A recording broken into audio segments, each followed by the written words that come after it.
ত্রয়োদশ জাতীয় সংসদ নির্বাচনের ফল ঘোষণার পর বাংলাদেশে নতুন রাজনৈতিক অধ্যায় শুরু হতে যাচ্ছে। দেশ সম্ভাব্যভাবে এক নতুন প্রধানমন্ত্রী পেতে যাচ্ছে। তা হতে পারে বিএনপির চেয়ারম্যান তারেক রহমান বা বাংলাদেশ জামায়াতে ইসলামীর আমির ডাক্তার শফিকুর রহমান।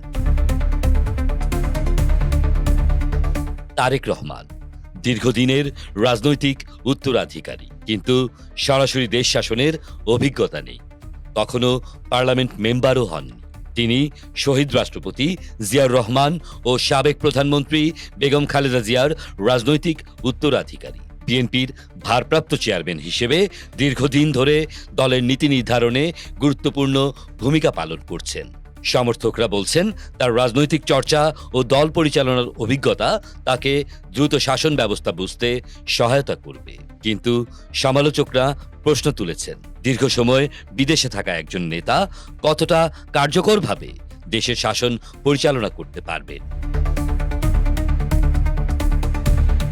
অন্যদিকে ডাক্তার শফিকুর রহমান আদর্শিক রাজনীতির নেতা। তিনি ত্রয়োদশ জাতীয় সংসদ নির্বাচনে ঢাকা 15 আসন সহ এ পর্যন্ত 4 বার অর্থাৎ 1996, 2018, 2021 এবং 2026 সালের জাতীয় সংসদ নির্বাচনে এমপি প্রার্থী হিসেবে প্রতিদ্বন্দ্বিতা করছেন। তিনি দীর্ঘদিন ধরে বাংলাদেশ জামায়াতে ইসলামীর দলকে পুনর্গঠন ও সাংগঠনিক শৃঙ্খলার উপর জোর দিয়েছেন। তার বক্তব্যে দুর্নীতি বিরোধী অবস্থান ও নৈতিক শাসনের প্রতিশ্রুতি বারবার উঠে এসেছে। তবে বাস্তব অভিজ্ঞতার দিক থেকে দেখা যায় জামায়াতে ইসলামী কখনো এককভাবে ক্ষমতায় আসেনি। তাই রাষ্ট্র পরিচালনার দক্ষতা এখনো রাজনৈতিক বিশ্লেষকদের প্রশ্নের সম্মুখীন।